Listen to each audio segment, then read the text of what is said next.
बाजरीच्या पिठामध्ये दही मिक्स करून तर पहा.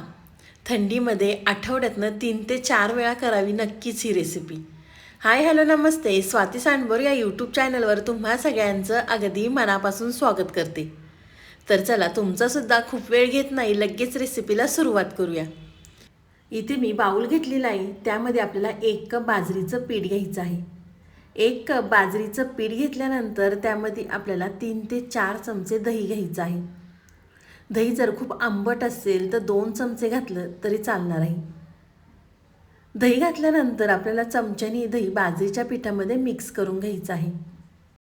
काही जणांना बाजरीची भाकरी आवडत नाही. तुम्ही जर त्यांना या पद्धतीने करून खाऊ घातली ना, तर अर्थात सगळेजण अगदी आवडीने खातील. कुणाला समजणारसुद्धा नाही की आपण हे बाजरीच्या पिठापासून बनवलेलं आहे. बाजरीच्या पिठामध्ये दही घातलं की त्यामध्ये आपल्याला थोडं थोडं पाणी घालून हे पीठ मिक्स करून घ्यायचं आहे. अगदी व्हिडिओमध्ये दाखवते ना त्या पद्धतीने करून घ्या. तोपर्यंत तुम्ही माझा व्हिडिओ इथपर्यंत पाहिलाच आहे आणि व्हिडिओला अजूनसुद्धा लाईक केलं नसेल ना हो, तर प्लीज एक लाईक नक्कीच करा. साईडचं बेल आयकॉनसुद्धा प्रेस करा, म्हणजे तुम्हाला माझे नवीन नवीन व्हिडिओ पाहायला मिळतील. पीठ मिक्स करून घेतलं की त्यामध्ये आपल्याला 2 चमचे बारीक रवा घालायचा आहे. तुम्ही या ठिकाणी जाड रवा किंवा बारीक रव्याचा सुद्धा वापर करू शकता. रवा घातला की आपल्याला पिठामध्ये व्यवस्थित मिक्स करून घ्यायचं आहे. पिठामध्ये रवा मिक्स केल्यानंतर आपल्याला 5 मिनिटासाठी साईडला ठेवायचा आहे, म्हणजे रवा पिठामध्ये छान भिजेल. तर तुम्ही या ठिकाणी पाहू शकता 5 मिनिटं झाल्यानंतर रवा छान पिठामध्ये भिजलेला आहे. परत एकदा मी इथे रवा मिक्स करून घेते. मिक्स केल्यानंतर त्यामध्ये आपल्याला 1 टोमॅटो बारीक चिरून घालायचा आहे. टोमॅटो घातल्यानंतर इथे मी छोट्या आकाराचा कांदा बारीक चिरून घेतला होता. कांदा टोमॅटो घातल्यानंतर इथे मी 2 मिरच्या बारीक चिरून घेतल्या होत्या. घरामध्ये जर खूप लहान मुलं खाणारे असतील तर तुम्ही या ठिकाणी मिरच्या स्किप केल्या तरी चालणार आहे. भरपूर चिरलेली कोथिंबीर घालायची आणि परत एकदा मिक्स करून घ्यायचं आहे. मिक्स केल्यानंतर त्यामध्ये आपल्याला चवीनुसार मीठ घालायचं आहे. मीठ घातल्यानंतर इथे मी पाव चमचा आपल्याला खाण्याचा सोडा घालायचा आहे. सोडा घातला की इथे मी थोडंसं पाणी घालते आणि परत एकदा मिक्स करून घेते. तुम्ही यामध्ये तुमच्या आवडीनुसार भाज्यासुद्धा घालू शकता. किसलेलं गाजर, किसलेलं बीट किंवा कोबीसुद्धा तुम्ही यामध्ये घालू शकता. मुलं भाज्या खात नाही, त्यामुळे असा पदार्थ करून मुलांना खाऊ घातला ना, तर मुलं खरंच अगदी आवडीने खातील.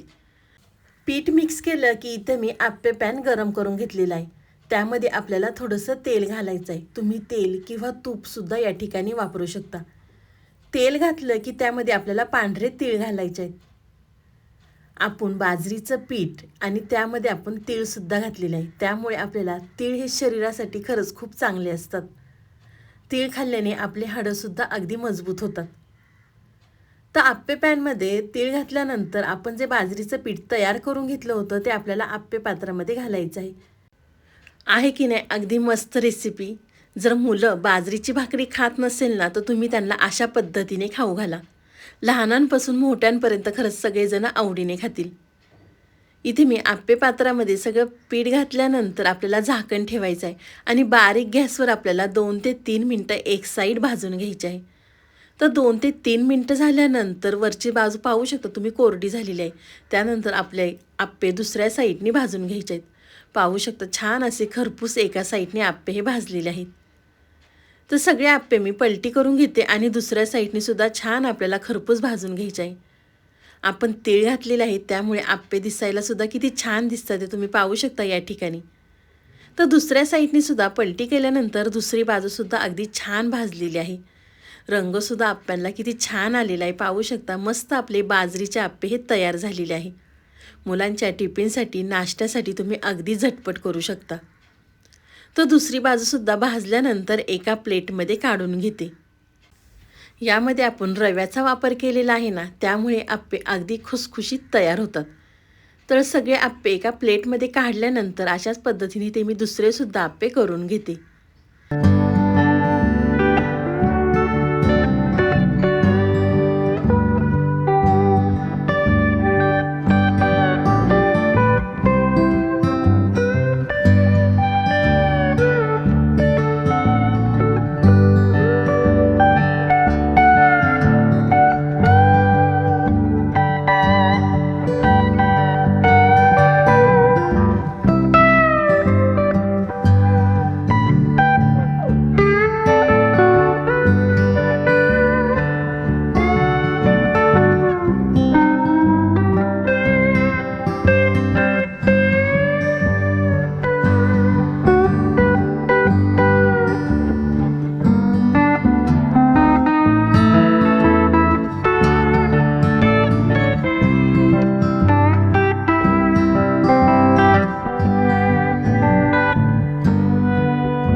या ठिकाणी पाहू शकता, इथे मी सगळे आप्पे करून घेतलेले आहेत.